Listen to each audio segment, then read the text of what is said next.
Buenos días o tardes, según sea el momento en que ustedes están asistiendo a esta conferencia, que en esta sesión versará sobre el Estado y las luchas populares en México. Y es la primera conferencia que particulariza o hace específico las tres conferencias anteriores que ustedes han escuchado en general sobre Estado eh, y política en América Latina. En esta sesión vamos a participar la doctora Julieta Mellano, integrante del Grupo de Trabajo Estado de Claxo, doctora en Estudios Latinoamericanos por la UNAM en el campo de Historia, coordinadora del Seminario Virtual Estado y Luchas Populares en América Latina de Claxo, en el que se produce esta sesión. Y el otro integrante de esta presentación soy yo, Lucio Oliver, ex miembro de la comisión directiva de Claxo en la década anterior, integrante del grupo de trabajo también de Estado de Claxo, doctor en sociología, profesor titular C de tiempo completo de la UNAM y miembro 3 del Sistema Nacional de Investigadores de México. Ahora vamos a iniciar con una breve consideración acerca de las respuestas que ustedes dieron a las preguntas que emitimos la semana pasada o esta semana que termina. Adelante, doctora Julieta, por favor. Bueno, gracias, Lucio. Y gracias también a las participaciones que se dieron en la aplicación, que fueron respuestas que abarcaron una serie de conceptos que intentaremos de cierta forma aclarar o por lo menos incorporar a nuestra exposición. Hablaron de un Estado federal, pluricultural o multiétnico, así como de un Estado totalitario, corporativista, fracturado, colonial. La dimensión contradictoria se puso de manifiesto en estas referencias que hicieron, y es el tema que acompaña no solo nuestro grupo de investigación, que se llama El Estado como Contradicción, sino también las preguntas disparadoras de la última clase en la que Mabel les propuso pensar sobre esta condición contradictoria. A su vez, mencionaron la disputa por el territorio, lo cual también está presente en esta clase, aunque no necesariamente tiene que ver con la definición del Estado, pero mencionaron el zapatismo, mencionaron a la desigualdad, al racismo, inclusive pusieron la militarización y los partidos, esto último dentro de un mismo concepto, lo cual, por lo menos a mí me llama la atención y me hace pensar en la lógica que esto puede tener, como cierta relación que pudiese haber entre la pérdida de legitimidad de los partidos políticos y la presencia, y sí cierta legitimidad que ha tenido y tiene hoy más que en otros tiempos las Fuerzas Armadas en México. Luego mencionaron el tema de la revolución, y ese es uno de los elementos con los que vamos a iniciar esta clase, pero antes te devuelvo la palabra, Lucio, para terminar de explicar cómo va a estar estructurado esto. Gracias, Julieta. Bueno, diremos ahora los objetivos de esta charla y un poco el método que vamos a usar. Para una comprensión del Estado, no nos basamos en las caracterizaciones de la ciencia política que solo ven las instituciones y el sistema político, sino que nosotros tenemos una concepción de Estado integral, es decir, donde el Estado se entiende como unidad orgánica de poder entre instituciones, sociedad política y sociedad civil, comunidades.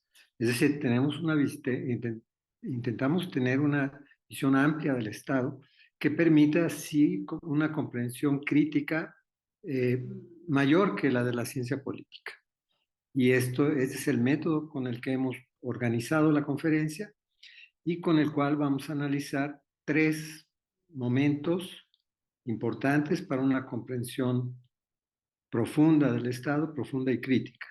El momento constitutivo del Estado moderno en México, que surge, que está en la Revolución de 1910-21, que significó un quiebre radical del Estado oligárquico, capitalista oligárquico previo, para imponer otras condiciones en el desarrollo del país y en la inclusión de la sociedad.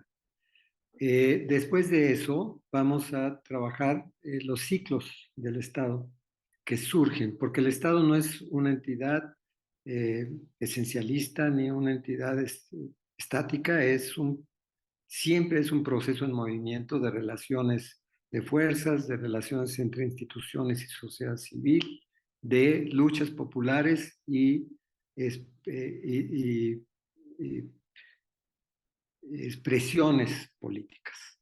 Entonces, ese movimiento del Estado lo entendemos a partir de la noción de ciclos del Estado, es decir, cómo se va moviendo, sobre todo a partir de esos dos elementos, las variaciones en las relaciones de fuerzas y, por otra parte, la relación entre instituciones, sociedad civil, que permite esa visión integral del Estado.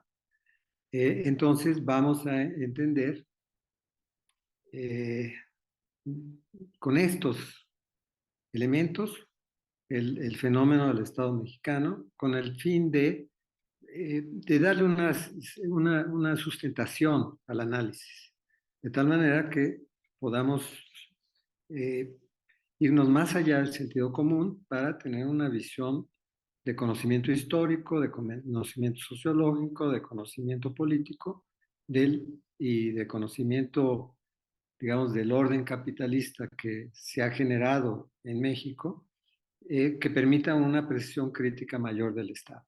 Los objetivos sí son, sin duda alguna, comprender la situación actual del Estado de México, bajo hoy el gobierno nacional desarrollista de López Obrador y su llamada Cuarta Transformación. Vamos a trabajar,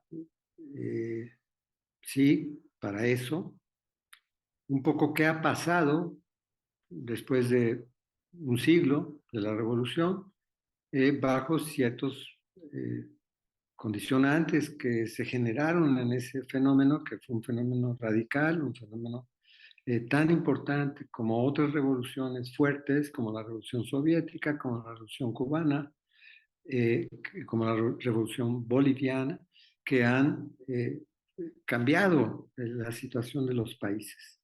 Pero vamos a analizar en ese proceso la determinación capitalista del Estado, el peso de la economía transnacional, el colonialismo interno, que es un fenómeno profundo en México, el carácter subordinado, dependiente, y las formas históricas específicas, bueno, el carácter subordinado y dependiente del capitalismo mexicano, y las formas históricas específicas de las relaciones ideológico-políticas de resistencia y lucha popular en las distintas escalas, local, regional, nacional e internacional, y las formas democráticas autonómicas, liberales, despótico-autoritarias, y las corporativas que han caracterizado este proceso del Estado, para ver a dónde estamos. Entonces, en ese sentido, nuestra conferencia se basa en una perspectiva de mediana duración. El análisis en el análisis de la ecuación Estado, sociedad civil, comunidades originarias. El tiempo histórico político abarca un poco más de un siglo, desde finales del Porfiriato, del Estado oligárquico del Porfiriato, de Porfirio Díaz, como símbolo de ese Estado, que cae en 1910 y, digamos, podemos decir, se continúa hasta ahora. Vamos a ver los 70 años de hegemonía de la clase dirigente del Estado y del Partido de Estado, el PRI, y su posterior descomposición y transformación, hasta llegar a la situación de profunda crisis actual, para entender lo que hemos considerado el empate catastrófico que existe en México como en América Latina, en términos de las fuerzas histórico-políticas que disputan el Estado. Un elemento central para nuestra perspectiva es considerar las luchas sociales populares a la luz del peso de la autonomía y la subalternidad popular y el elemento político o económico corporativo de sus luchas, tanto bajo los 70 años del priismo como posteriormente cuando se debilita ese régimen y empieza a haber una serie de avances democráticos que no se dieron bajo esos primeros años del priismo y que abren un nuevo territorio de disputa. Así que vamos a iniciar ya la presentación de cómo, cómo entender ese momento constitutivo que da origen al Estado y que sigue estando presente en la vida actual de la sociedad política y la sociedad civil de alguna manera, influenciando las políticas, influenciando los valores, influenciando la cultura, influenciando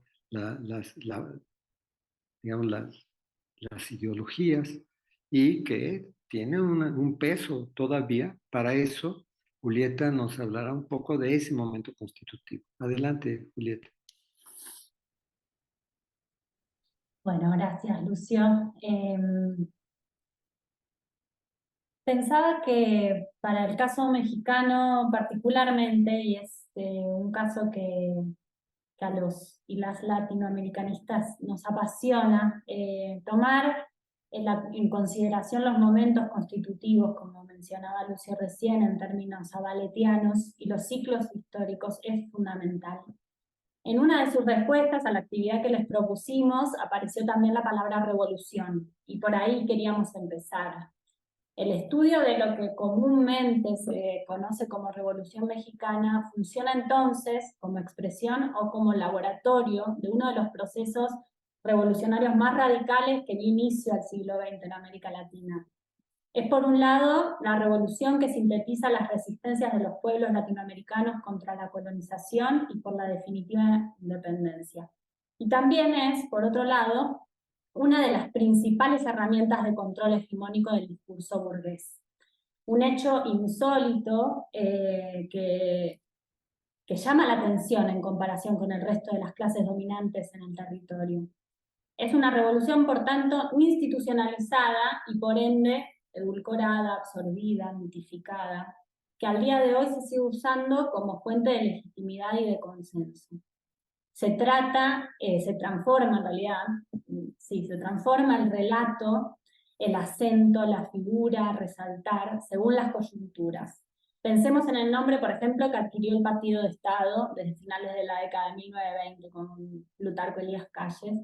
Pasó Partido Nacional Revolucionario, luego Partido de la Revolución Mexicana con Cárdenas, para pasar finalmente al nombre actual que es Partido Revolucionario Institucional.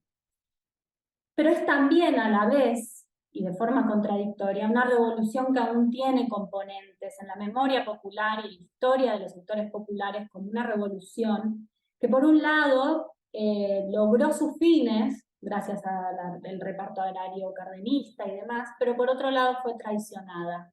Una revolución que fue radical, de liberación social, que a su vez puso en práctica sus principios, por eso existe en la población un recuerdo de haber vivido en libertad en esas épocas, y fue una revolución que resistió a todos los embates del Estado en los distintos momentos del proceso. Un proceso que va por lo menos desde fines de 1910 a, dependiendo de la interpretación, 1919-1921. Y que incluso continuó la resistencia y persecución de los movimientos campesinos, indígenas, obreros y populares que continuaron organizándose durante la década del 40. Inclusive podemos pensar en cierta continuidad que hubo luego con los grupos político-militares en la década del 70 y los 80. El gobierno actual incluso, y ahí lo mencionaba Lucia hace un momento, desde comienzos del 2019, autonombró su propio proceso como de la Cuarta Transformación, siendo heredera entonces de la Revolución de Independencia, las guerras de reforma y de la Revolución, por supuesto, de 1910. ¿Por qué se sigue hablando de la revolución luego de 100 años? Esto da cuenta de dos cuestiones fundamentales, por lo menos dos, y esta pregunta queda abierta. Por un lado, el rol que la historia tiene para la legitimación del Estado, y ese es un hecho constante en todo nuestro territorio, y por otro lado, y esto es particular de México, el papel que se le da a la revolución como un elemento de identidad colectiva, popular y nacional. Sin embargo, y a pesar de que se ha construido, se sigue construyendo un relato único oficial sobre la revolución en mayúscula, es preciso distinguir los procesos para, por lo menos, tener en consideración uno de los pilares fundacionales del Estado mexicano. Entonces, hablamos de un periodo que, motivado por luchas obreras, sobre todo, como la fue la de los trabajadores textiles de Río Blanco, o los trabajadores de la mina de cobre en Cananea, y las luchas también contra la dictadura porfirista, liderados por los hermanos Flores Magón en el norte del país, y por Francisco I. Madero, que es el referente principal de un sector de la burguesía que logró el aglutinamiento de los sectores populares en contra de la lucha, no en contra, a favor de la lucha contra la dictadura. Entonces, a fines de 1910, Madero, este personaje, firma el Plan de San Luis y con eso convoca a distintos sectores insurgentes que se enfrentaban a la dictadura y se enfrentaban también no solamente a la dictadura como un hecho político, sino también a todas las formas de superexplotación que este capitalismo incipiente, dependiente y neocolonial estaba sosteniendo sobre los territorios. Tras varios combates decisivos, como uno de ellos fue la batalla de Cuautla, ganada por los zapatistas en Morelos, logran la renuncia y huida de Porfirio Díaz. Y a partir de ese momento, como sucede en todas las revoluciones, se abre un gran, y ahí es donde está este momento constitutivo, se abre un gran campo de posibilidades, de disputa de distintos proyectos de país. Lo que sucedió desde entonces, de vuelta, dependiendo las interpretaciones hasta dónde, 1919, incluso Gili va a hablar de la revolución interrumpida después de Cárdenas y así sucesivamente. Ese es el periodo que se conoce como de Revolución Mexicana, pero siempre entendiendo que no fue una sola, o que el periodo fue una revolución, pero compuesta por distintas disputas de proyectos diferentes. Ustedes nombraron también al zapatismo en sus definiciones sobre el Estado. Habría que aclarar que el zapatismo histórico es el liderado, bueno, el zapatismo histórico es el del Ejército Libertador del Sur, liderado por Emiliano Zapata. Claro está que muchos años después el Ejército Zapatista de Liberación Nacional se basa en esta experiencia histórica para autoproclamarse como herederos de esta lucha, ¿no?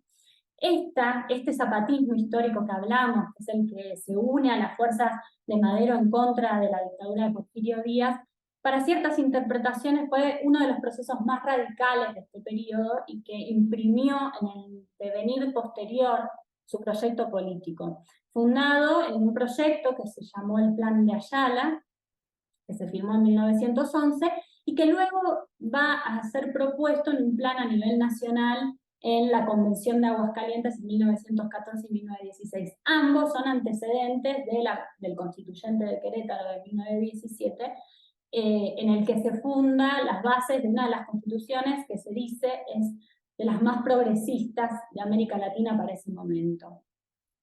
Incluso los artículos que van a estar después presentes en la Constitución, algunos de ellos, los artículos propuestos por el zapatismo en esta convención, fueron de los más importantes en este sentido. El reparto agrario, obviamente, y el incentivo a la producción del campo, y también la creación de los municipios libres, otro de los temas que ustedes mismos mencionaron en la aplicación que les propusimos, inclusive la emancipación de la mujer con la propuesta de legalizar el divorcio. Entonces, dicen muchos que tras el asesinato de Emiliano Zapata en 1919 y luego el de Francisco Villa en el 23, la revolución se ha Estado.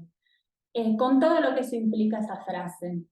Aunque en realidad es algo mucho más complejo, porque lo que se hizo Estado es un proyecto, o es uno de los proyectos que estaban en disputa en ese periodo en detrimento de otros.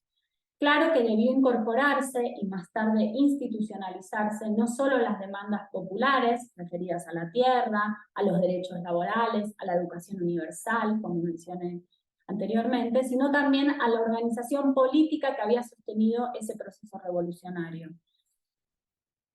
El punto cúlmine de esta institucionalización, inclusive la institucionalización del relato oficial de la revolución, se ve en el gobierno de Lázaro Cárdenas durante la segunda mitad de la década del 30.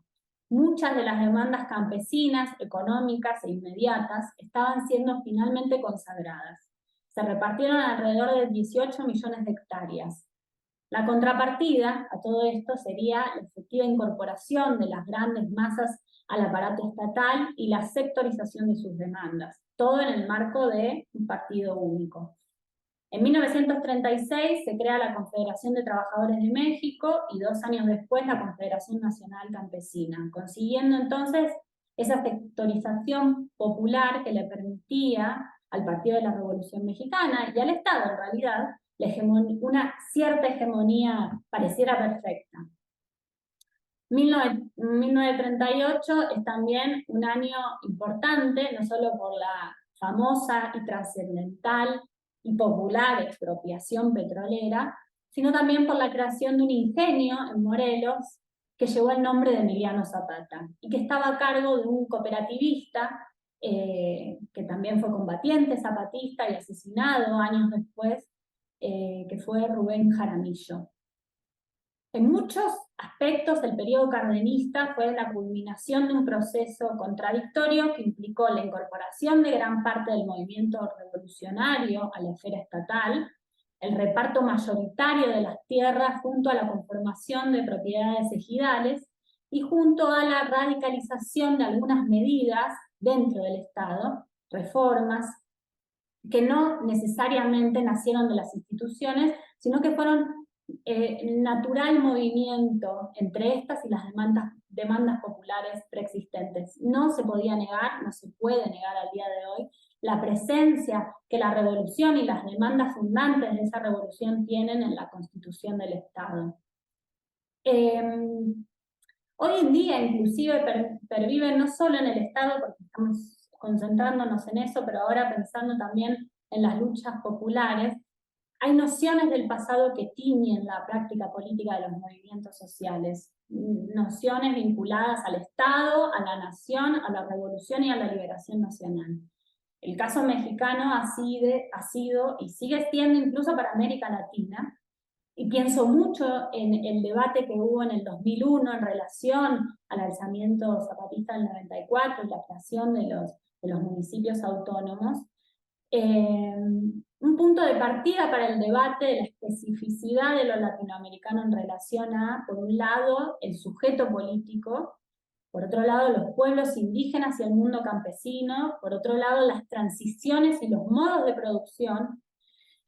Y existe, aunque a veces a escondidas, confundidos, acallados, imaginarios populares que revisan y reivindican aquel pasado revolucionario, creando nuevos paradigmas emancipatorios. A continuación, le quiero dar la palabra entonces a Lucio para que nos pueda compartir algunos de los elementos que ya había mencionado en la introducción él mismo, pero de estos ciclos que se van a ir desarrollando, el devenir que va a ir teniendo el Estado, posterior a este momento constitutivo, este gran momento constitutivo que sentó las bases de un Estado muy particular. Entonces, Lucio, te doy la palabra y luego retomamos para el cierre. Comentaba Julieta, todo Estado está siempre en movimiento. La revolución misma que dio origen a este Estado no es un fenómeno permanente. Tuvo un punto de cierre determinado por la ocupación de la dirección del poder político por nuevas fuerzas que accedieron a ella. Entonces los ciclos del Estado es una categoría intermedia para analizar cómo se produce esos cambios, cómo se producen esos cambios de la relación entre el movimiento orgánico del capitalismo y las formas ideológico-políticas, las concepciones y comportamientos políticos también de la sociedad. Se trata de evaluar esos momentos de viraje o ciclos de Estado que nacieron, digamos, con el Estado de la Revolución Mexicana y que evidentemente nos hablan de la disputa que se produce en el seno de ese proceso. Así que a continuación vamos a ver los cambios y variaciones más significativas en las relaciones de fuerza y en la constitución de un bloque de poder y en las relaciones entre instituciones y sociedad civil, donde se presenta un fenómeno que no todos los estados viven, que es la constitución en México de una clase política cerrada, excluyente de, digamos, de los distintos sectores que no estaban directamente en la burocracia dirigente del Estado. Excluyente no es que dejaran de tener una relación con la sociedad a la que excluían, sino que esa relación significaba mantener la inclusión económico-corporativa de los trabajadores, de los obreros y campesinos, que cuando se produce esta revolución, la mayor parte de la sociedad era campesina en 1910, pero que había ya una conformación obrero-industrial muy importante, a la cual también se le permite que se organice, que tenga una vida sindical, que tenga una vida colectiva, y se le integra, pero sometiéndola en el sentido de que no haga política directamente, es decir, que no haga parte del proceso de decisión de la dirección política y que se ubique en sus reivindicaciones económico-corporativas. Así que ese es un fenómeno particular que recorre la mayor parte del Estado eh, en los distintos ciclos. Y por otra parte es el problema de que en la sociedad civil hay todo este aspecto que comentábamos del colonialismo interno, que significa que las comunidades originarias no logran integrarse plenamente a las formas capitalistas y mantienen sus relaciones comunitarias, sus relaciones cara a cara, sus relaciones ancestrales, de alguna manera. Se integran porque obviamente el ejido, por ejemplo, reconoce una forma productiva en la que ellas están, eh, o los bancos ayudan en ciertos momentos a eh, otorgar préstamos al desarrollo productivo de algunas comunidades, etcétera, pero siempre sobre la base de estos elementos, de estas maneras económico-corporativas de participación. Entonces, vamos a ver eso ya en lo concreto, diciendo que el punto de partida, como hablaba Julieta, es el dominio que se establece de una fuerza triunfante entre las facciones revolucionarias. Y se trata de la burguesía agraria desarrollista modernizadora popular del norte del país. O sea, un sector de la revolución, una burguesía agraria desarrollista modernizadora que viene del norte del país, establece un poco los elementos que organizan el Estado. Entonces, muy importante. Y no solo, sino que de ahí sale, de ahí nace la idea de crear un partido que establezca la unidad de todas las fuerzas que participaron en la revolución, de los dirigentes de la revolución. Claro, los que no se dejan cooptar son asesinados, eran momentos terribles de relaciones políticas, eh, pero se establece, digamos, una forma que consideran más adecuada para la estabilidad a partir de la creación de una unidad de los dirigentes revolucionarios en un partido que pasa a convertirse en partido de Estado. Entonces, Ese es el punto de partida. Permitir que la sociedad se asuma en ese proceso como soberana, entendiendo que nosotros ahora críticamente, que es una soberanía ficticia, que es una soberanía que impide realmente ejercer el poder político por parte de las más populares, pero que es legitimada por estas. Y también un Estado que se asume como soberano en el concierto internacional, siempre en una relación que ya empieza en ese momento de dependencia negociada con, sobre todo, los países europeos y Estados Unidos. Así que estamos ante un gran momento de constitución del Estado donde la sociedad se ve todavía como partícipe de las políticas, las leyes, de la producción, la política y la cultura nacional, con estas características que comentamos. Pero esas se van a entender mejor al hablar de los ciclos. El primer ciclo posterior es cuando se define la fuerza triunfante de la revolución, que eh, llama a elaborar una constitución que para México es muy importante porque define ejes de la organización de la vida nacional, de la vida económica, de la vida política y de la vida cultural, que son muy distintos a otras constituciones. Eh, eh, por ejemplo, la soberanía de los recursos naturales, eh, no solo de los recursos que están, digamos, sobre la tierra, sino los recursos profundos en la profundidad del territorio.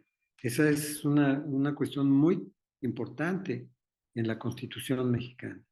La otra cuestión es el reconocimiento de derechos sociales, de derechos civiles, no solo civiles, sino también económicos, sociales, como la reforma agraria, eh, como el derecho a constituir soberanías locales, que pasa a ser muy importante. En realidad, esta constitución es inmediatamente la manera en que la fuerza dominante recoge el hecho revolucionario y que organiza la vida del Estado. Eso es muy importante.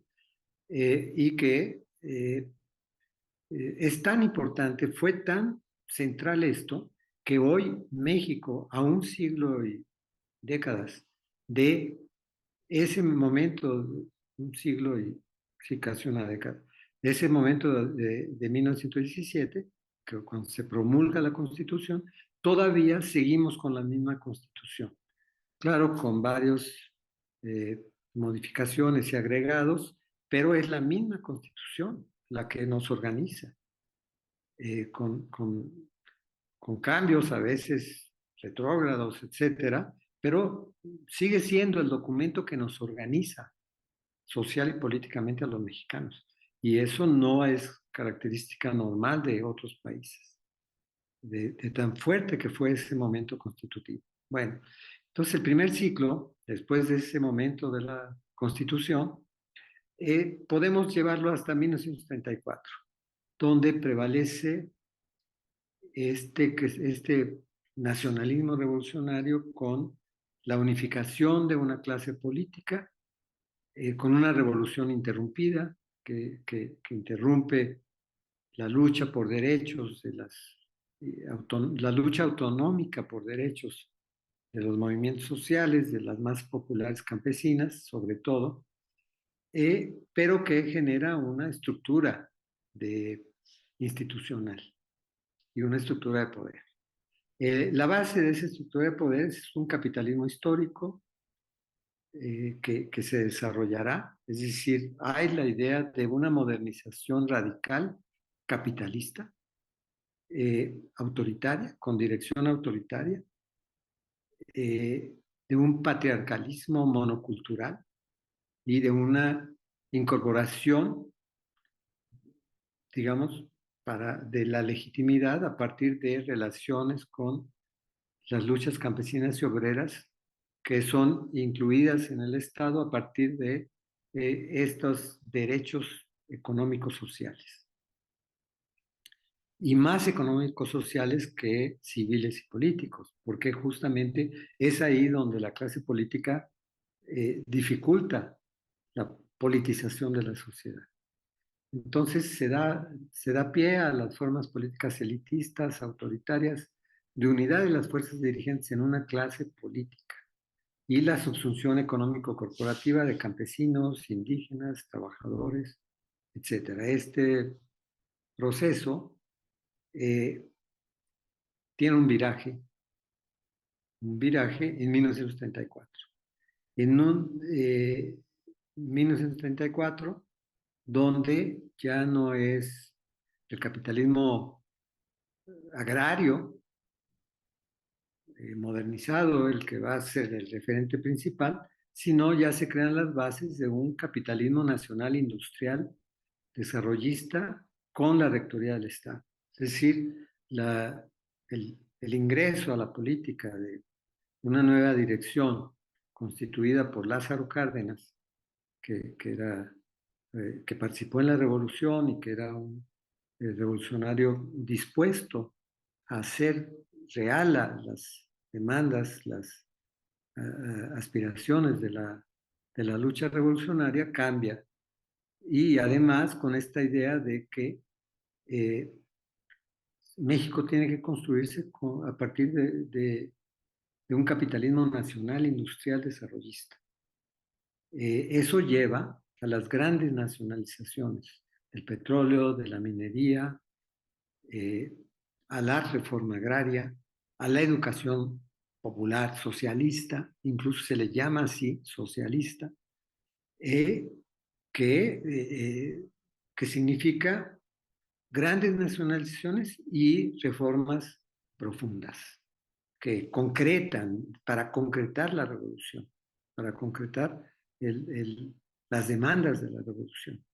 Esto significó el sustento de un ciclo, un segundo ciclo del Estado basado en este empuje al capitalismo nacional industrial, desarrollista. Ahí aparecen fenómenos, bueno, eso se da, o termina eso, se termina con la Segunda Guerra Mundial, cuando ya México se ve en la situación de estar enfrente de un escenario internacional constituido por la Segunda Guerra Mundial, los dirigentes de esa clase política deciden flexibilizarse en la cuestión de las reformas y sobre todo entender que ya la guerra era mundial y que Estados Unidos iba a reclamar de México que no se inmiscuyera en contra de sus intereses en la guerra. Y eso era una situación difícil para México, porque ya le resultaba complicado mantener un proyecto autónomo soberano contra Estados Unidos. Entonces, aparecen fenómenos, sobre todo en la posguerra, una vez terminada la guerra, en 45, como ya el despotismo burgués del Estado, el capitalismo ya claramente como capitalismo de Estado, donde hay una rectoría de la industrialización, de la urbanización y una conducción incluso que limita la resistencia social. Hay es ahí donde se da el cambio de la composición social de México, donde aparecen clases medias urbanas, los campesinos y los trabajadores se vinculan de otra manera a la economía. En México, por ejemplo, eh, los propios trabajadores todavía, a partir de las reformas previas, se estructuran en sindicatos nacionales de industria. Había 27 sindicatos nacionales de industria que organizaban toda la vida obrera de los trabajadores de México.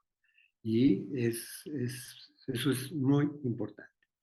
Bueno, en ese periodo, sin embargo, no se resuelven fenómenos como el colonialismo interno, que subordina a las comunidades originarias a los intereses dominantes de las ciudades, como el monoculturalismo del Estado, en un país multiétnico, plurinacional, donde el Estado no expresa esa plurinacionalidad real, expresa un monoculturalismo que se mantiene hasta hoy, en donde fenómenos así, por ejemplo, la lengua mayoritaria en el momento de la conquista era el náhuatl, y el náhuatl eh, fue desterrado de la educación pública y no fue considerada ya después lengua oficial. Entonces se impone toda esto que algunos estudios han llamado el colonialismo del poder, ¿no? Como colonialismo también del saber. Es decir, sí hay toda una conformación de un Estado monocultural que se impone con la sociedad, en la sociedad mexicana. Eh, Así que se mantiene y profundiza la subordinación de las comunidades originarias con, con relaciones políticas que a veces permiten que algunas de estas comunidades, como los yaquis en el norte, puedan tener eh, pues una capacidad de resistencia mayor y de influencia en los asuntos políticos. En términos, digamos, internacionales, la soberanía y la dependencia cada vez más son negociadas. O sea, se constituye una idea de que México tiene que negociar su soberanía y su capitalismo para dar lugar a una situación, eh, digamos, negociada en donde soberanía y subordinación tienen una relación cambiante, un flujo cambiante según la situación. Eh, bueno, se constituye esa contradicción básica entre una determinación dependiente del capitalismo y una forma primordial muy rica, justo expresada en este estado que viene de la Revolución Mexicana y que se ha transformado con este segundo ciclo en un estado capitalista nacional desarrollista.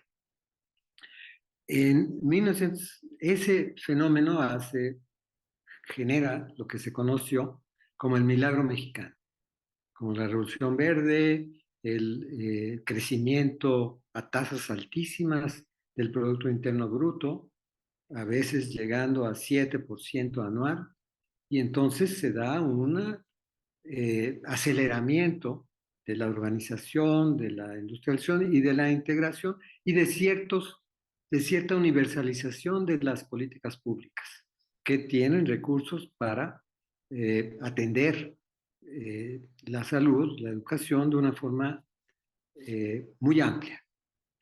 Eh, Sin embargo, la, digamos, la exclusión de la participación política de las clases nacionales, como los trabajadores, los campesinos, las comunidades originarias, eh, genera una resistencia en la sociedad, una resistencia que se va acumulando porque empieza a haber contradicciones en donde la sociedad quiere mayor participación y el Estado mantiene ese despotismo de exclusión de las masas.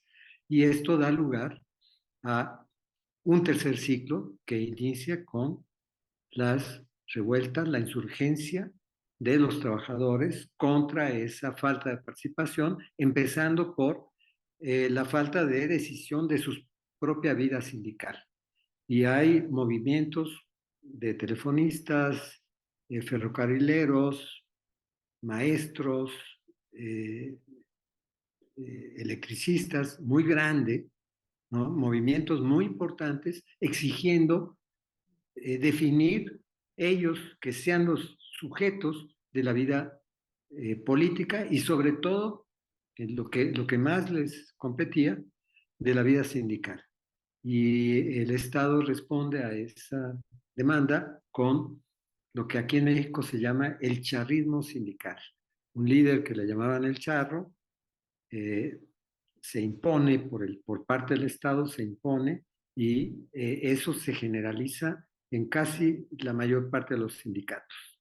Entonces, ese charrismo sindical eh, dificulta, le pone un alto a esa demanda de democracia, demanda de participación de los trabajadores, campesinos y comunidades originarias.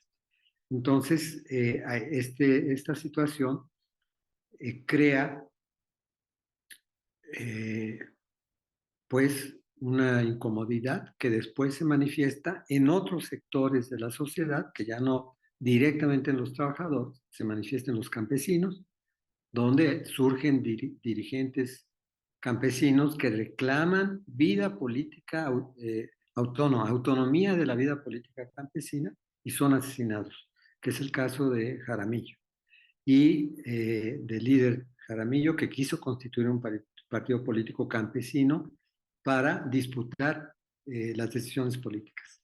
Pero se genera un movimiento social muy fuerte por parte de los médicos que culmina en una dificultad para participar en las decisiones y que llevará a esa contradicción, se ampliará hasta crear ese gran movimiento social por la democracia en México, que es el movimiento de 1960, de los estudiantes, de 1900, un movimiento estudiantil popular de 1968 y que es muy importante como referencia, incluso para entender las demandas de democracia hoy, para entender incluso por qué en los procesos de cambio actuales la democracia no se puede subordinar, no se puede eliminar.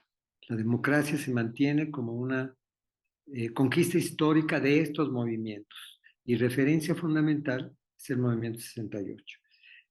El gobierno, el gobierno posterior al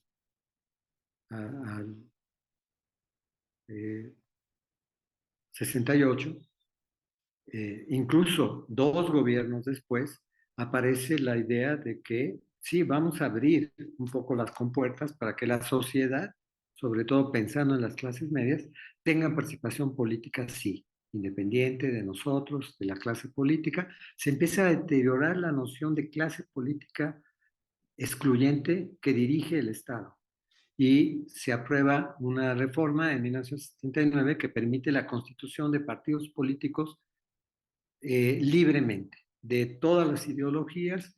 Se legaliza el Partido Comunista Mexicano, que entonces había sufrido una gran transformación, llamémosla democratizante, ¿no? El Partido Comunista Mexicano se cuestiona las formas autoritarias, no solo de México, sino del propio movimiento comunista internacional, y se plantea la lucha por una democracia que sea el espacio donde se desarrolle sus demandas socialistas transformadoras. Entonces, esto es muy importante y digamos, toda esa riqueza de fenómenos en cierta forma, explican un gran movimiento nacional popular que se produce en 1988, una vez para enfrentar tanto la falta de democracia política histórica, ¿no? Para profundizar la lucha democrática que ya se había venido abriendo y para enfrentar el viraje que se estaba sintiendo a nivel internacional y nacional hacia eh, una política neoliberal. Ese movimiento de 88 fue muy importante porque creó eh, una fuerza nacional popular grandiosa, ¿no? Importantísima, que quería realmente regresar con elementos democráticos ahora, pero regresar a ese nacionalismo popular y nacionalismo desarrollista que había caracterizado, digamos, al momento postrevolucionario. Y es la respuesta de la burocracia que tiene en sus manos el Estado y que tiene en sus manos el partido de Estado, el PRI, es un fraude de dimensiones,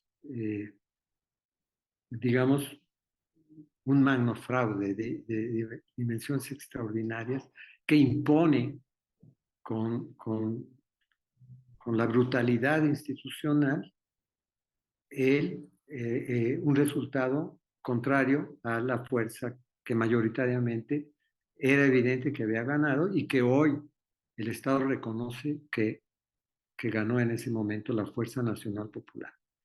Entonces ahí aparece el inicio de eh,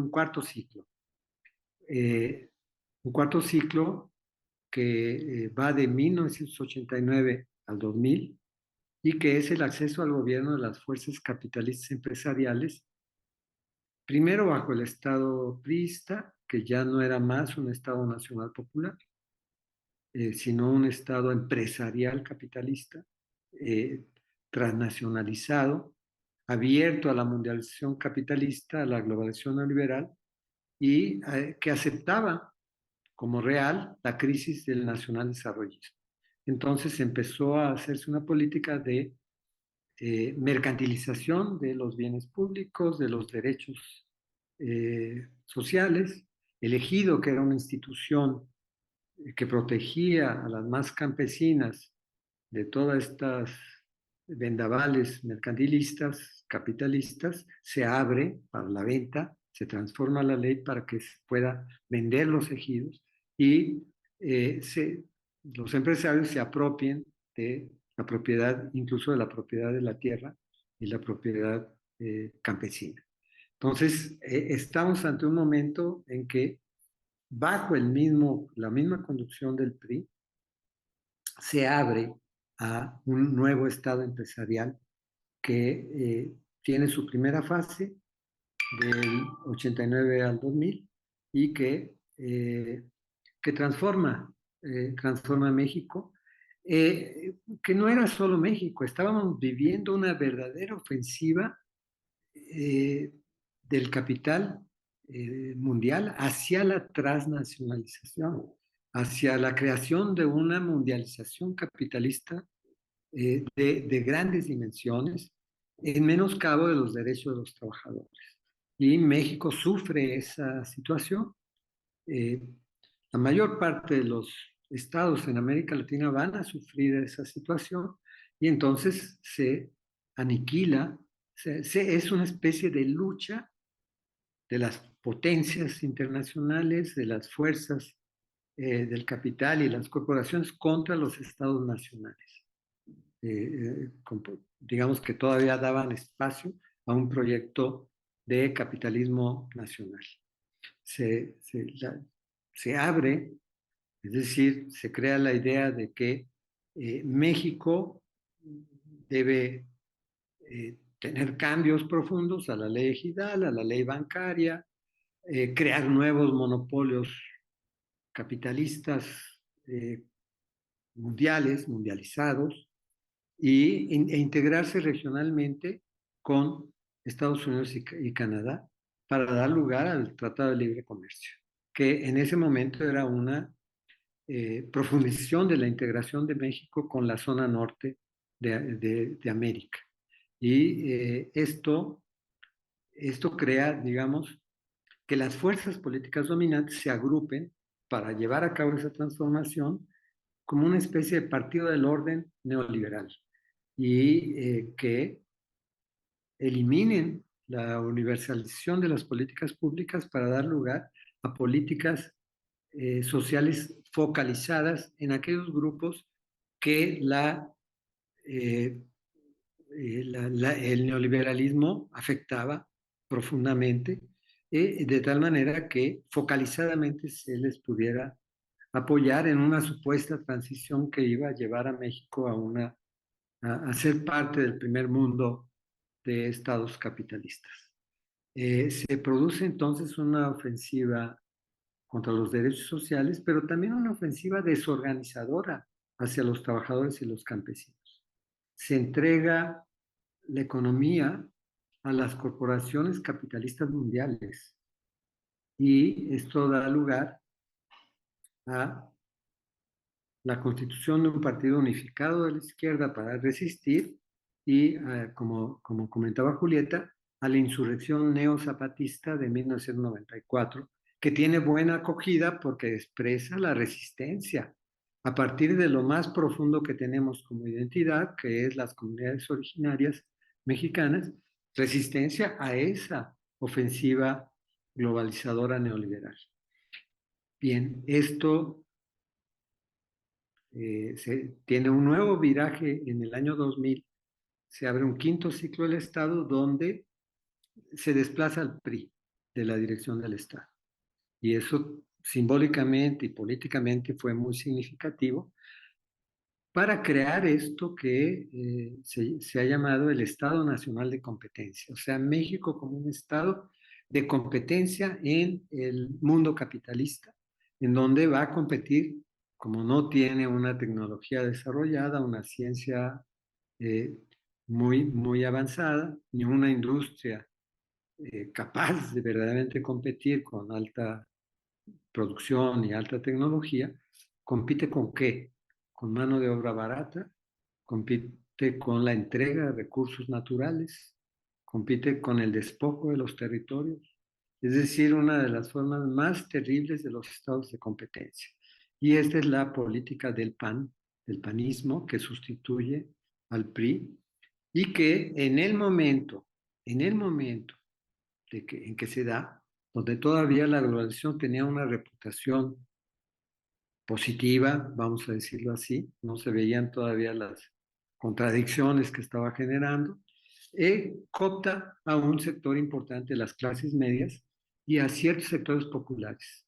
Y el proyecto de este quinto ciclo del Estado es crear una democracia una democracia liberal restringida que permita mantener el dominio de las corporaciones y el capital financiero, que permita mantener la integración de México al ámbito hemisférico de Estados Unidos, ¿no? Estados Unidos en ese momento ve que sus fronteras se desplazan hacia el sur de México y entonces ya está hablando de una política hemisférica del norte eh, que incluye a México, a Canadá y a los propios Estados Unidos. Entonces, se desarrolla no solo una integración económica dependiente más profunda de México, sino algo que no había sucedido antes, que es la subordinación a la política hemisférica militar de los Estados Unidos. Y esto se expresa en un plan que Estados Unidos ideó para justificar esto, que es el Plan Mérida, que se basaba en, como les digo, esta política de mano de obra barata, las maquilas, la privatización de empresas públicas estratégicas, se avanza muchísimo, y la subordinación eh, a al consumo de los productos de Estados Unidos y a la extranjerización de los bancos. Es decir, no solo ya habían sido privatizados en la primera, en el cuarto ciclo los bancos, sino que ahora se entregan al capital extranjero, a Estados Unidos, el Citibank, y a España, el Banco Bilbao Vizcaya Argentina. Entonces, avanza la política de despojo de territorios, despojo de poblaciones y comunidades originarias indígenas y sobreexplotación de los campesinos. Esto obviamente tiene su contraparte en la génesis de una resistencia, una lucha organizada de la corriente urbana nacionalista histórica que logra desde el 97 disputar la Ciudad de México y no solo, sino ganar la Ciudad de México. Que esto es muy importante. Es decir, después de un momento digamos, de confusión de las clases medias, terminan las clases medias sensibles reconociendo la importancia de los derechos sociales universales, de una economía que tenga una base nacional, y le otorgan en la Ciudad de México el triunfo a López Obrador como gobernador de la Ciudad de México, que pasó a ser incluso la conquista de ser un gobierno propio, que la Ciudad de México tuviera un gobierno propio y no un regente como había sido antes, se gana en esos años. Entonces, como ven, hay una lucha en donde la resistencia popular tiene algunos triunfos dentro de ese desmedido eh, extranjerismo, de esa desmedida transnacionalización del Estado. Y el propio neozapatismo eh, todavía sigue, recupera su presencia eh, y todavía sigue teniendo un gran eco como una política de resistencia legítima a todo este viraje al Estado empresarial dependiente que prevalece en esos años. Esto en 2012 tiene un nuevo cambio en donde ya antes los dos ciclos anteriores ya expresaban la crisis de la fuerza capitalista nacional, industrial. Digamos, la transnacionalización del poder en el interior de México, en la propia vida económica y política de México. Entonces, muy importante. Pero este sexto ciclo, que continúa esas políticas, sin embargo, ya muestra la crisis de esa hegemonía neoliberal. Va del 2012 al 2018, que es el antecedente inmediato de lo que vivimos ahora, en donde se derrumba, se profundiza la dependencia a extremos inusitados, la legitimidad, el gobierno de Peña Nieto ve su legitimidad no a partir de lo que digan internamente los mexicanos, sino a partir de lo que digan las corporaciones transnacionales energéticas y los Estados Unidos. Es donde ve su fuerza, no la ve internamente. Entonces se profundiza la dependencia, la subordinación estratégica a los Estados Unidos y el Estado avanza en una gran descomposición. Esta descomposición del Estado es lo que, en cierta forma, gesta situaciones actuales de violencia, de dominio de espacios importantes por parte del narcotráfico, de avance del crimen organizado, que tiene que ver con esta descomposición del Estado. Sectores del Estado se involucran, sobre todo a nivel, bueno, a todos niveles, con los grupos del narcotráfico, incluso dan lugar a cárteles del narcotráfico, como fue, como se sabe ahora, con el encarcelamiento del que fue eh, director de Seguridad Pública de Calderón, que es García Luna, que apoyó la creación del cártel Jalisco Nueva Generación, que es un cártel de narcotráfico. Entonces se da esa descomposición del Estado que permite algo terrible, que es la complicidad institucional con el crimen, ¿no? La extensión, la inclusión de los narcotraficantes en los circuitos financieros mexicanos, el incremento, se produce el incremento de la pobreza extrema, el aumento ya incontrolado de la economía informal, ¿no? Que llega a ser cerca del 60% de los trabajadores informales en situación de informalidad, eh, la pérdida de la seguridad alimentaria y la vía abierta al despojo de territorios y comunidades por la minería extractivista. Es decir, aquí vemos las consecuencias de esa transnacionalización neoliberal del Estado, que el único recurso que tiene México es la resistencia comunitaria, social y político-electoral. O sea, se maneja una resistencia que que permite, en cierta forma, crear un proyecto para enfrentar esa crisis política profunda del Estado.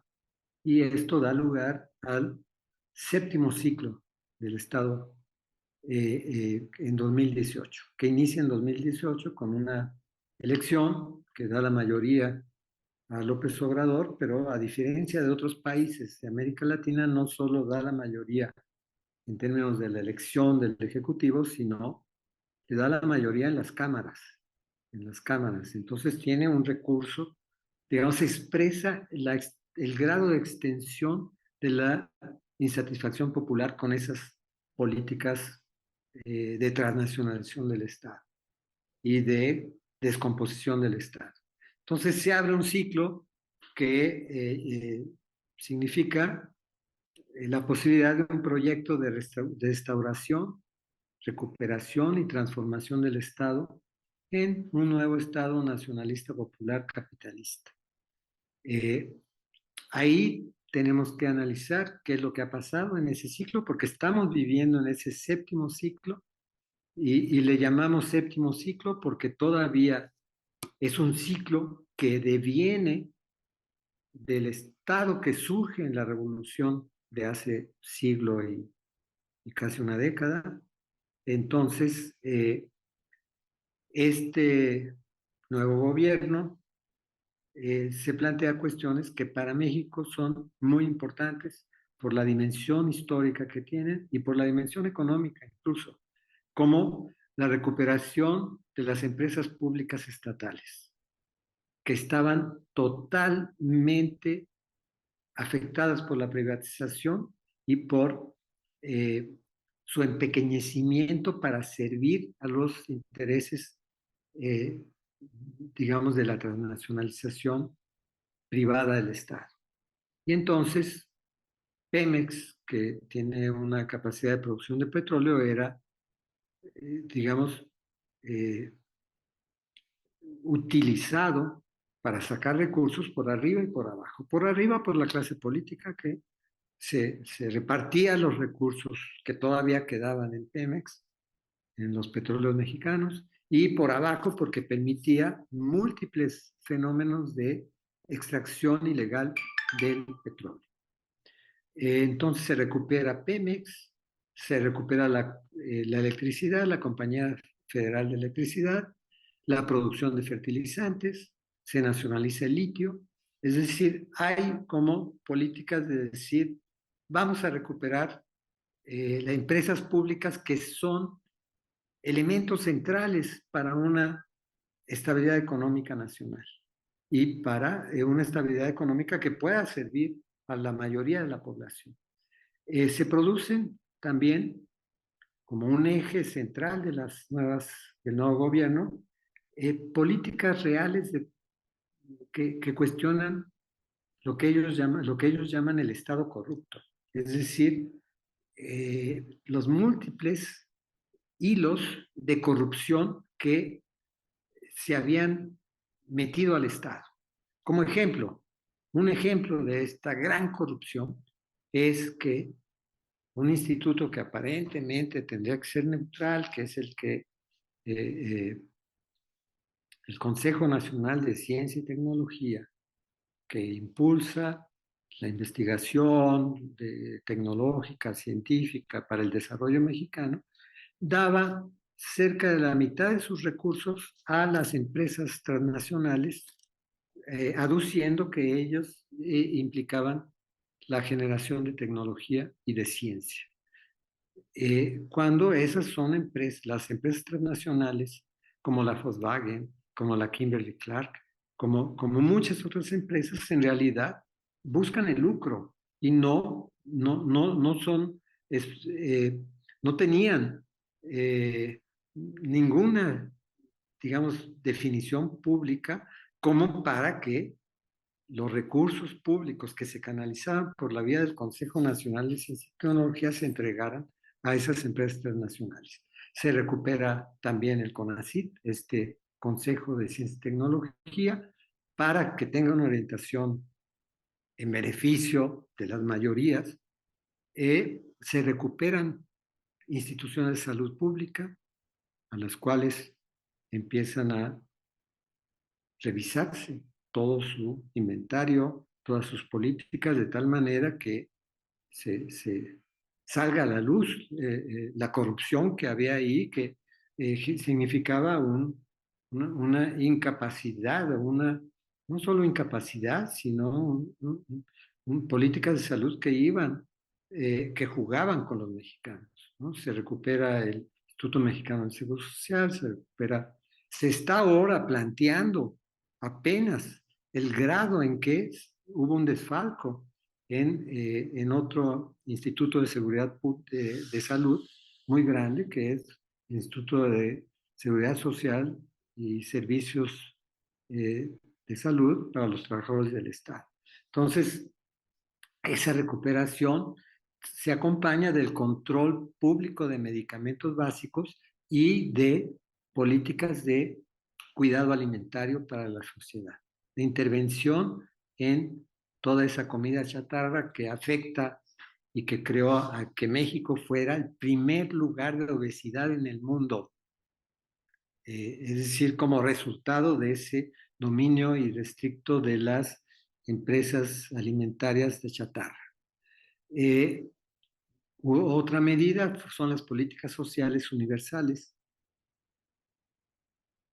que apoyan a estudiantes en todos los niveles, en primaria, secundaria, preparatoria y universidad. Se establece la pensión universal para adultos mayores, el apoyo en recursos permanentes para los individuos en situación de discapacidad, y para aquellos que quieren comenzar a trabajar, se les da el apoyo por parte del gobierno para que tengan un primer empleo pagado por el Estado y que ese primer empleo les dé no solo capacitación, sino la posibilidad de tener, de optar por empleos subsecuentes. Entonces, esto es muy importante, ¿no? Muy importante porque pues un país que se había descompuesto de tal extremo como México tiene un recurso con lo cual sobrevivir de otra manera.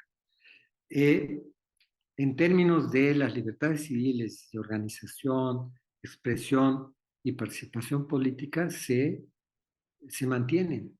Se mantienen, primero en los sindicatos, se trata de que apoyar que los sindicatos tengan una vida sindical libre y que en términos de las políticas no haya cortapisas a la libertad de expresión. Y esto ha generado una situación nueva en México porque los dueños de los medios de comunicación están en manos de los empresarios y políticos que dirigen a los partidos empresariales. Entonces, no obstante eso, se ha mantenido la libertad plena de expresión y está pendiente que no es solo la política de la presidencia la que puede enfrentar eso, sino que se requiere, y ese es el paso que no ha desarrollado este gobierno, eh, una política de comunicación de la sociedad civil, autónoma, independiente. Entonces, esto es interesante porque estamos ante, digamos, todo este conjunto de políticas de las que he hablado, podríamos decir, son políticas restauradoras del Estado y en algunos aspectos transformadoras del Estado, pero todavía, digamos, la cobertura de esto es una visión, una concepción nacional desarrollista del Estado. No es una concepción crítica de las contradicciones del capitalismo y de las relaciones políticas, que permita que la sociedad se apropie de nuevos recursos para tener más participación y más intervención en las decisiones políticas. Entonces, es como que la limitación, digamos, desarrollista de un Estado nacionalista que ve lo popular como una referencia, sí, para sus políticas, pero no como elemento autónomo de autodeterminación política. Bueno, esto también ha significado contradicciones en las políticas y algunas políticas que planteaba el gobierno no se han podido concretar, como una nueva concepción de la migración que se ha vuelto un fenómeno explosivo y que ha tenido ante la amenaza por parte de Estados Unidos de empezar a cobrar impuestos excedentes superiores a los normales a la exportación mexicana de alimentos, etcétera, ha tenido que aceptar la concepción de la migración que tiene Estados Unidos. Eh, las consultas y la inclusión de las comunidades originarias y campesinas han sido muy pobres, no han pasado por realmente un diálogo con las comunidades que permita incluirlas ya con una concepción no desarrollista, sino una concepción de directores de su propio territorio y de las políticas para su territorio. También no se ha podido avanzar mucho en el control de las concesiones a la minería extractivista. Hay una dificultad en términos de que este gobierno ha mantenido la idea de respetar las decisiones judiciales y en este sentido las concesiones a la minería, que daban concesiones desde el gobierno de Calderón, se recuperó una ley de hace más de 100 años que permitía concesiones a 80, 100 años de, eh, de territorio para la minería extractivista. Tampoco se ha intentado y se ha avanzado mucho, pero no se ha logrado un control del sistema financiero que permita que realmente este tenga una actividad como sistema de beneficio público, sino todavía está mucho en manos de los capitales privados para beneficio privado y privado transnacional.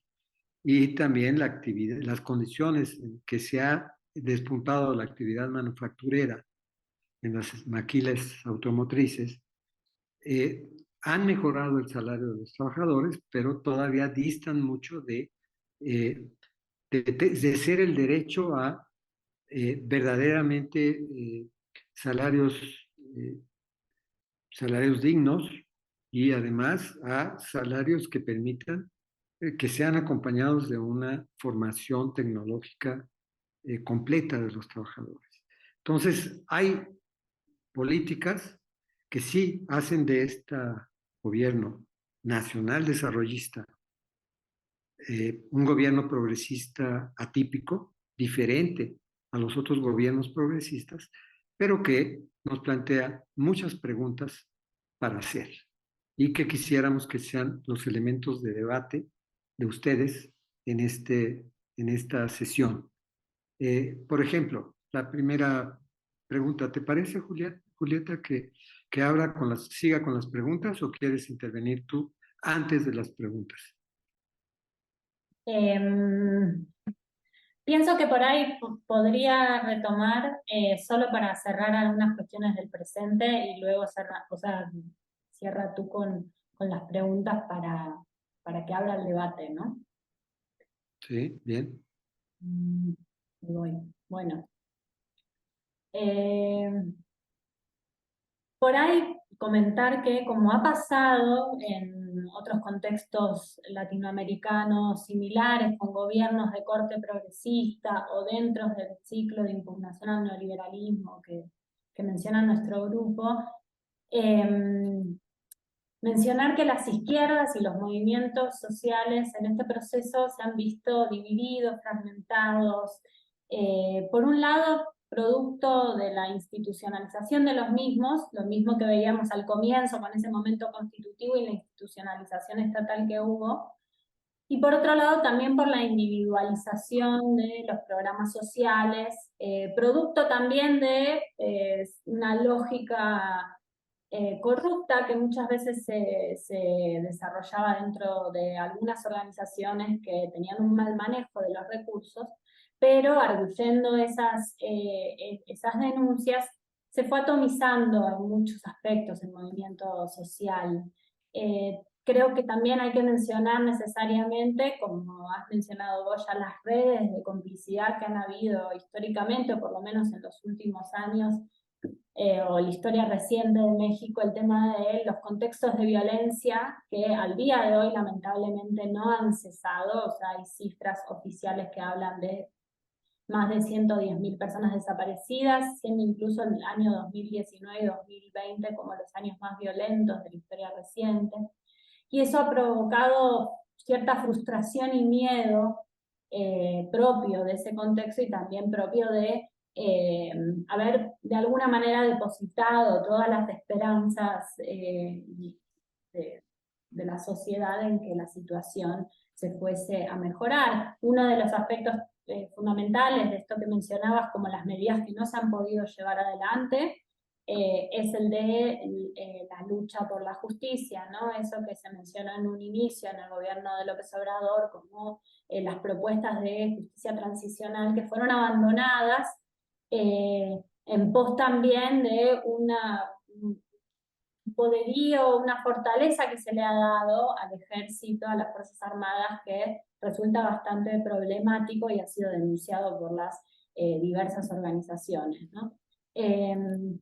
Entonces, son entonces más que las grandes organizaciones de izquierda que habían caracterizado a este país, ¿no? Los sindicatos que has mencionado, de las grandes luchas que tuvieron durante la década de los 70, 80 y demás, son ahora los pueblos que luchan contra el despojo y por su dignidad. Y son colectivos también de familiares de personas desaparecidas que se organizan para buscar justicia.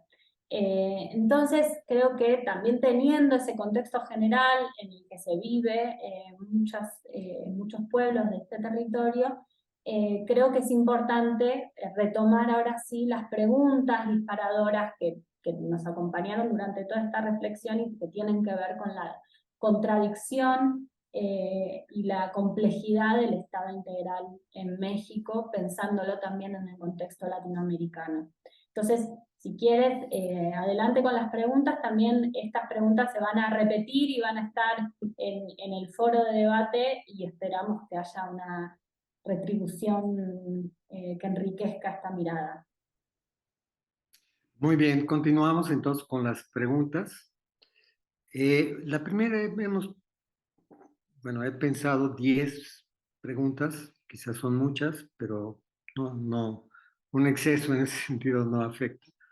En primer lugar, ya en términos generales de caracterización del Estado actual, es verdad que la lucha por recuperar la institucionalidad del Estado es muy importante, pero no es lo mismo que transformar el Estado.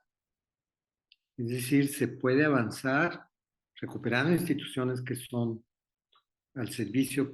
realmente al servicio de las mayorías, pero que mantienen eh, elementos de dirección autoritaria eh, eh, y que están incrustados intereses particulares. Entonces hay que transformar las instituciones y transformar el Estado. Entonces, ¿cómo ven ustedes las dificultades para pasar de una política a otra? Es decir, de una política de recuperación de la institucionalidad del Estado, perdida, descompuesta por las políticas neoliberales, a una política de transformación del Estado. Ha sido muy importante el saneamiento de las empresas estatales, la lucha contra la corrupción privada estatal, el crecimiento económico, la recuperación de los salarios, la recuperación de otras instituciones del Estado, el cuestionamiento incluso a las formas más restringidas de democracia liberal de este gobierno. Pero, ¿cómo se puede ir más allá? ¿Cómo se podría dar paso a una transformación democrática del Estado que pudiera vislumbrar en el horizonte un nuevo Estado democrático popular, tanto en las condiciones mundiales, internacionales que vivimos, como en las condiciones nacionales de cada país y en particular de México. Esa es la primera pregunta.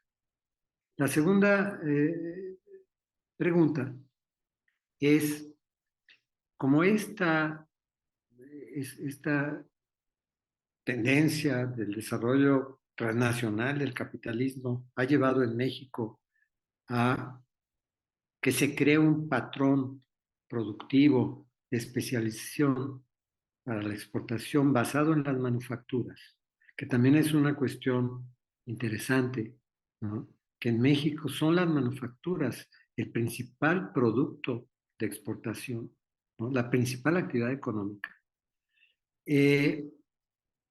¿Cómo no solo, porque junto a las manufacturas está las remesas de los trabajadores mexicanos que están en Estados Unidos, que envían una cantidad enorme de dinero, por eso no hay crisis de dolarización en México, se reciben 50,000 millones de dólares anuales por los trabajadores mexicanos, es decir, parte de nuestra industria está en Estados Unidos, vamos a decirlo así, y ingresan recursos por ahí.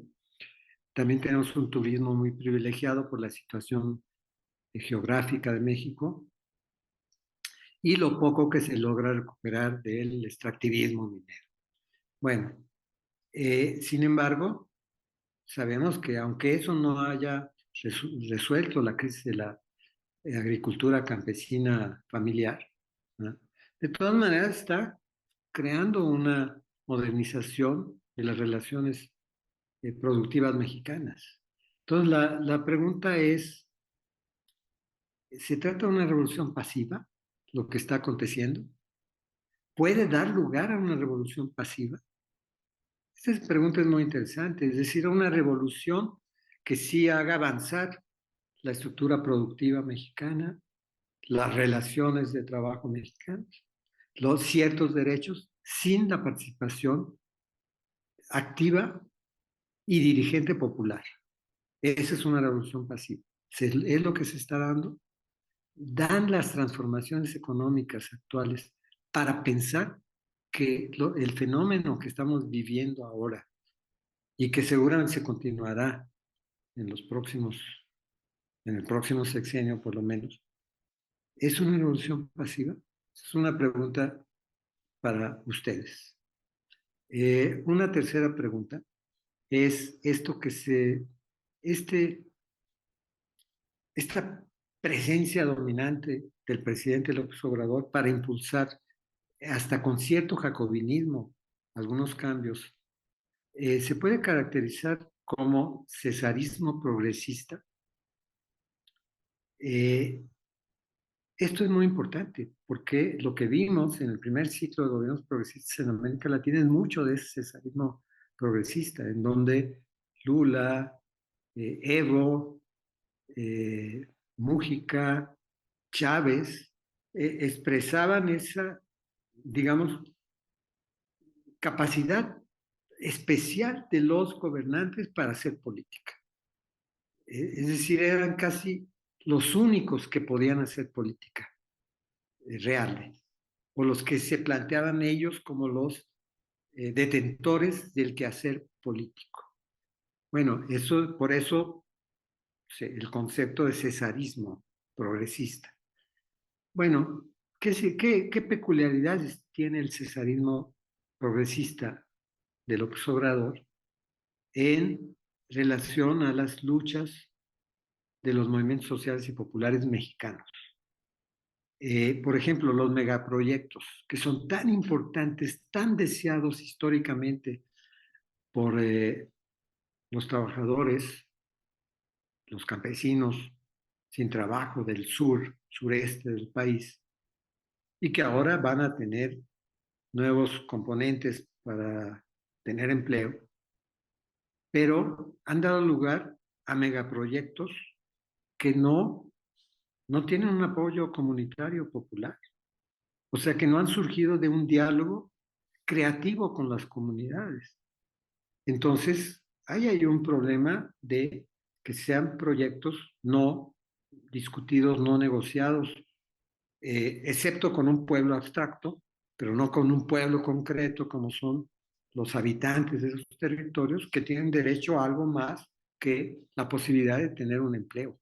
Tienen derecho a ser dirigentes y directivos de las políticas económicas en su territorio. Entonces, ¿qué expresa esa figura de cesarismo progresista respecto de esto? Lo mismo respecto de la recuperación institucional de las Fuerzas Armadas, que ha llevado a un control mayor de puertos, fronteras, aeropuertos, pero que no ha transformado a las Fuerzas Armadas. Las Fuerzas Armadas mexicanas no son iguales que las Fuerzas Armadas de Sudamérica. Tienen un origen revolucionario, tienen un origen popular. Pero en el transcurso del tiempo se han generado élites en esas Fuerzas Armadas y un espíritu de corporación que los cierra a los intereses nacionales, que además ha implicado una despolitización en el sentido incluso de la propia Constitución mexicana de esas Fuerzas Armadas. Entonces, ¿qué está pasando con ese cesarismo progresista que estaba bien? En México los presidentes tenían en sus manos un Estado Mayor personal que se llamaba el Estado Mayor Presidencial y que era como un ejército moderno, tecnificado, dentro del ejército, pero al servicio del cuidado de los presidentes. López Obrador, cuando entró, deshizo eso, desapareció ese Estado Mayor e integró a los que se quisieron integrar al ejército regular. Entonces, sí, hay cambios, pero esa recuperación institucional, de todas maneras, las ha mantenido como un sector corporativo encerrado. No sabemos qué piensan los militares de nada, excepto de su propio poder. Y claro, se les ha orientado ahora no a reprimir a la sociedad, sino más, sobre todo, a trabajos, digamos, económicos, de desarrollistas, pero, pero todavía falta mucho para eso. Y tenemos enfrente también el problema de la crisis ambiental, la crisis climática y sobre todo la violencia política y, y, y armada mismo de los grupos del narcotráfico, que ahí siguen haciendo negocio, que ahí siguen controlando algunos territorios y que eh, para no recrear lo que sucedió bajo el gobierno de Calderón, no ha significado ya una vuelta a la guerra civil contra ellos, o a la, no civil, sino la guerra militar contra ellos, ¿no? En la idea de crear condiciones para que el destierro del narcotráfico y del crimen organizado tenga más que ver con una recuperación de la legitimidad del Estado que con políticas militaristas. Ahora, de todas maneras, el ejército sigue autorizado legalmente ahora para intervenir en los asuntos de seguridad pública, lo cual habla del grado de conflictividad que hay de la violencia política. Y también es el responsable de enfrentar problemas de desapariciones de jóvenes, de mujeres, que, que han mantenido un nivel muy alto. Ahora se ha avanzado un poco en dilucidar lo que fue la masacre de los 43 y parece ser que están a punto de saber dónde están los jóvenes que fueron asesinados brutalmente. Pero estamos en una situación donde todos esos avances y retrocesos dependen todavía de la figura presidencial. Es decir, si hay un cesarismo progresista que tenemos que analizar en relación con las necesidades de los movimientos sociales y populares. Eh, Otra pregunta es, eh, ¿cómo entender la situación actual de un Estado como este? ¿No? Porque sabemos que el poder económico sigue teniendo el control, digamos, poder económico transnacional, es decir, es el elemento dominante de la economía. Y esto, y no solo, sino también tiene la influencia principal en el poder judicial. Está por eso en posibilidades de judicializar la resistencia a estas nuevas políticas. Eh, y tiene una gran influencia y casi el dominio, la propiedad de los medios de comunicación, de los grandes medios de comunicación en México. Entonces, por eso, digamos, a pesar de los avances en recuperar la soberanía nacional y la legitimidad popular, la pregunta es si se sigue manteniendo la crisis del Estado. Es decir, esto que se ha llamado la crisis orgánica del Estado, en donde prevalece un empate catastrófico entre los proyectos empresariales transnacionales y los proyectos populares. La contradicción entre lo nacional de la política y lo internacional de la economía sigue presente. Entonces, ¿ustedes considerarían que hay, a pesar de la recuperación del, digamos, del viejo Estado y algunos aspectos de transformación que ha tenido, sigue presente la crisis orgánica del Estado en México? Esa es una pregunta muy importante.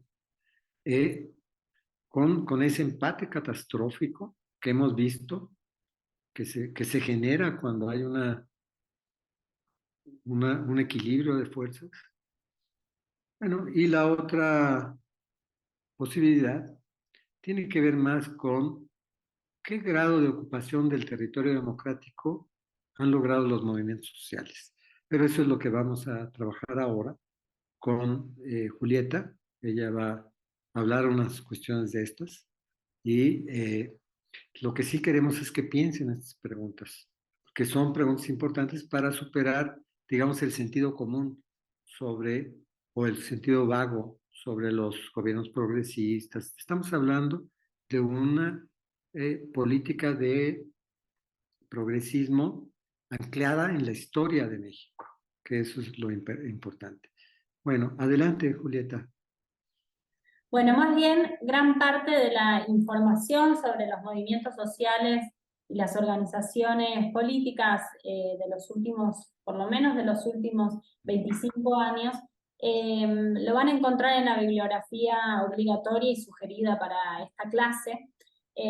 Como mencionábamos, quizás solamente retomar, como mencionaba anteriormente, va a ser importante poner el foco, por un lado, en la pérdida de legitimidad que han tenido los partidos políticos, producto de esta descomposición del Estado que mencionó Lucio, y por otro también la fortaleza que tiene históricamente, inclusive desde la Revolución y mucho antes, de los movimientos sociales locales, las organizaciones municipales, luego con el movimiento del ZLN también la aparición de los municipios autónomos, que por un lado, y ahí está la contradicción, y lo dice Zabaleta y lo dicen muchos otros autores, ahí está las formas prefigurativas de una sociedad distinta, de una sociedad que le disputa al sistema capitalista occidental su dominio, y por otro lado también se evidencian los límites que pueden haber de este particularismo que a veces se ven arrojados los pueblos, inclusive se ven en muchas ocasiones motivados a estas formas de autogestión de la vida, inclusive de autogestión de su propia seguridad, producto de la violencia que se sufre en torno a ellos y ellas, y también a las dificultades que han habido históricamente para lograr un proyecto de unidad. que pueda disputar el Estado o que pueda disputar las formas de control de la vida en general de la sociedad toda, ¿no? Cuando el EZLN se levanta y hace su primera declaración de la selva lacandona, habla a toda la población mexicana y habla de que este es un proyecto de liberación nacional, ¿no? Ese proyecto que buscaba no solo el bienestar para los pueblos chiapanecos o del sur de México, sino para toda la población, estaba también presente en el Plan de Ayala y en los zapatismos históricos, y está presente en los movimientos como los movimientos más trascendentales de este país, como una apuesta porque salgan de estas poblaciones, de estos pueblos, los proyectos de liberación. Sin embargo, actualmente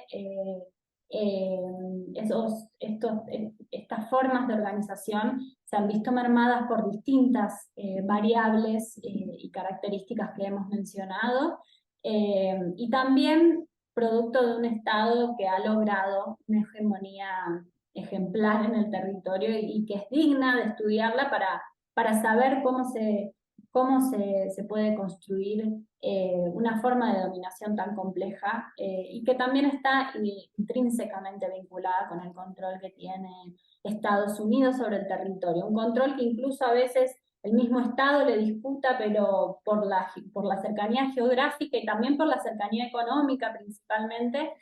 México, Centroamérica es un territorio estratégico para ellos, ¿no? No es casualidad que los corredores interoceánicos estén hoy puestos en el centro de los principales proyectos que tiene también el Estado y tiene que ver con este acotamiento de las vías de comunicación que desde Estados Unidos se intenta construir históricamente, ¿no? Entonces, bueno, las invitamos a que lean los materiales, que puedan ver minuciosamente este conversatorio, esta conversación que hemos tenido con Lucio, y que puedan participar del foro, y les vamos a leer con mucho gusto. Así que creo, Lucio, que nos podemos despedir y estar Bueno, atentas a... claro que sí, ha sido un gusto estar en esta conversación, ¿no? Veámosla como charla para reflexionar un poco más con cierta crítica del sentido común, ¿no? De las perspectivas del sentido común, para organizar nuestra propia crítica y bienvenidos a este curso sobre el Estado y sobre el Estado en México. Hasta luego. Hasta luego.